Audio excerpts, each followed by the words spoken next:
sector G, and we have left behind sector and this side is sector N, and this is sector G.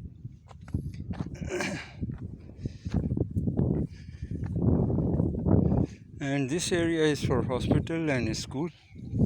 Here they are going to build hospital here, where you will be constructing, building here school and hospital.